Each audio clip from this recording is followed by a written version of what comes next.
Hi, my name is Lily. I'm a third-year law student, and welcome to my series on how to love law school.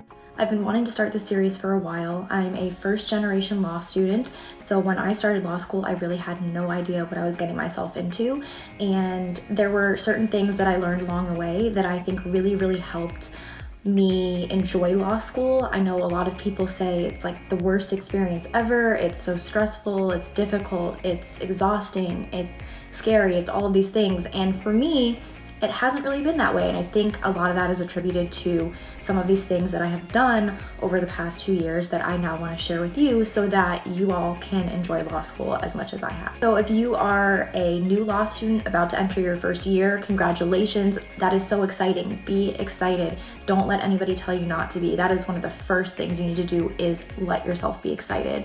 And if you're already a law student and feel like you're struggling, maybe some of the things that I will say will help you as well. So yeah, I'm really excited about this series and hopefully helping the next class of law students really enjoy their time and have a positive experience. So if you have any questions or want to see anything as part of this series, let me know. Otherwise, we'll be jumping into episode 1 really soon. Hi, I'm Lily. I'm a third-year law student, and welcome to episode 1 of my new series on how to love law school. Since we are now in summer, I thought we'd start the series with some things you can do in your 0L or pre-1L summer to help yourself get prepared and feel ready for starting your new journey into law school. The first thing you should do is really enjoy this summer. You're not going to have a whole lot of free time, especially during your first year.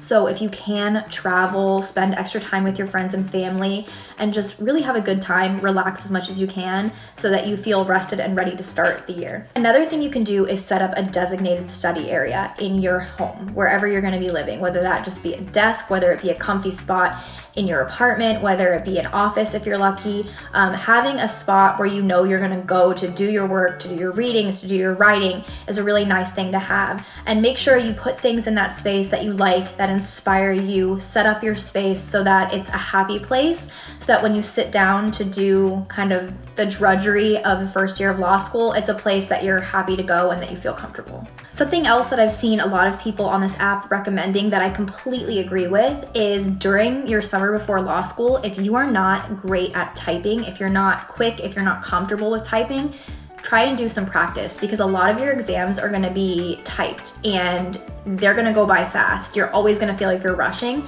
So if you're quick at typing, it'll be a little bit easier. So if that's something that you feel like you need to practice, now is a good time to do it. Last thing I would recommend doing during your 0L summer is getting into a good and healthy routine.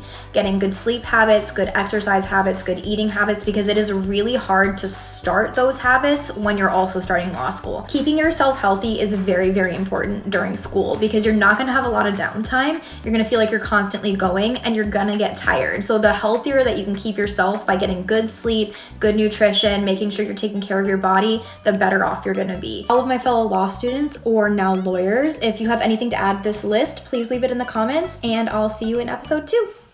Hi, my name's Lily. I'm a third-year law student, and welcome to episode 2 of my series on how to love law school. I think one of the things that makes the biggest difference in your experience in law school is the attitude and mindset that you go in with. It is so helpful to go into law school with a positive attitude and a grateful mindset. You worked really hard to get into law school. It was not easy. You had to finish 4 years of undergrad, go through the entire application process, take the LSAT, and now you're finally here. So embrace that. Be excited, be grateful to be there, be positive about this experience, because you put all of this effort and time in to be here. One of the things that was really helpful for me when I would get down, especially during my first year of law school, was to go back and look at the pictures and videos from when I got into law school and when I was looking forward to starting law school. I even vlogged my orientation. And sometimes when I was feeling kind of sad or like unsure about what I was doing, I would go back and watch that video or look at the pictures that I took, and it would remind me of how excited I was when I started, and it would kind of re-spark that joy. And it really reminded me of why I did this in the first place. For that girl who was so excited to be there, who had put all that time and effort and work into getting into law school, and who was so excited to start the process. So take pictures, take videos, because you'll be happy that you have them. So that's it for episode 2, and I'll see you next week for episode 3. Hi, I'm Lily. I'm a third-year law student, and welcome to episode 3 of my series on how to love law school.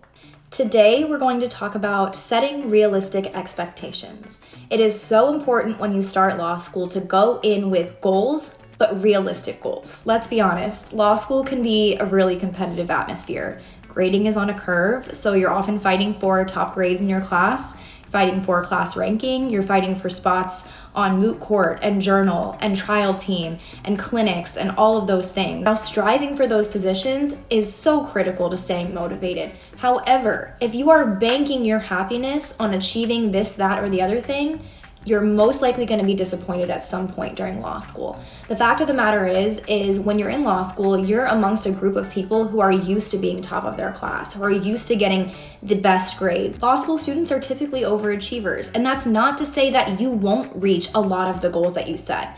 It's just to say that if you don't reach every single goal, don't let that define you. I'm going to tell you a secret. A vast majority of law students do not graduate with a 4.0.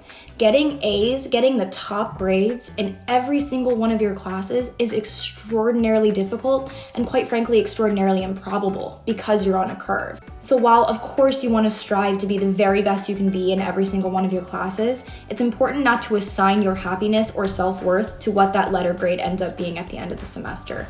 Ultimately, a lot of law school grading is subjective and doesn't necessarily reflect your mastery of that class or your potential to succeed in that subject. I share that because oftentimes talking about grades, especially in your class, is a really taboo topic. People don't really talk about the grades that they get in law school because it is so competitive. So if you're curious about grades or have questions, I'm happy to share what my experience has been. Of course, my experience is very unique to my school, but it might give you a little insight into what grades might actually look like when you start law school. So that's going to be it for today's episode, and I'll see you next week for episode 4. Hi, I'm Lily. I'm a third-year law student, and welcome to episode 4 of my series on how to love law school. Today, we're going to talk about 3 groups of people who are going to make the biggest difference in your experience in law school. The first group is, of course, your peers or your classmates.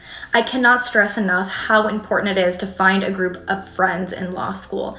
People will tell you that the friends that you make in law school are like no other friends you'll ever have, and I can 100% attest to that sentiment.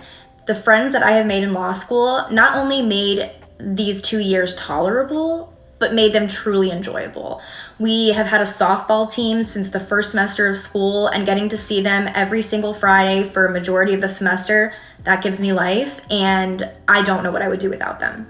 The second group is going to be your professors. The best way you can create a relationship with your professors is to go to office hours and to participate in class. Now, a lot of times you're gonna be like, well, should I raise my hand or shouldn't I? Should I speak at all in class? Speak in class. Not only is it going to help you get to know your professors and help them get to know you, but oftentimes raising your hand in class can help you avoid being cold called a little bit. So you kind of kill 2 birds with 1 stone with that. But getting to know your professors is not only going to help you learn your material better, but having that support within the school in moments when you need it is invaluable. My very first semester of law school, I remember sitting in my criminal law professor's office and just crying about 2 months in because I felt like such an imposter. I didn't know what I was doing. I was overwhelmed. I felt like maybe I didn't belong in law school. And he sat there with me for almost an hour and reassured me and told me that what I was feeling was so normal and that he believed in me and that I was doing well and that he would let me know if there was a time that I would ever need to drop out of law school because I didn't belong there. And I can't even tell you how much better that made me feel. And I've now had him for 3 classes out of my 4 semesters, and I'll be taking another class with him next semester. So having great relationships with your professors, it really makes everything seem so much less stressful when you know that you have faculty support. The third group of people is going to be the alumni. And this might be a little bit harder than, your peers and your professors because they're not right there at school with you. But if you look, there are plenty of opportunities to connect with alumni from your school. Connecting with those alumni can help you learn about what professors are great to take, learn about tips and tricks for certain classes, learn about different jobs that people who have graduated from your school are getting and hopefully enjoying. And actually, that's how I got my job. My very first job in law school was through an alumni connection, and now I'll be working there after graduation. That's going to be it for today, and I'll see you next week in episode 5.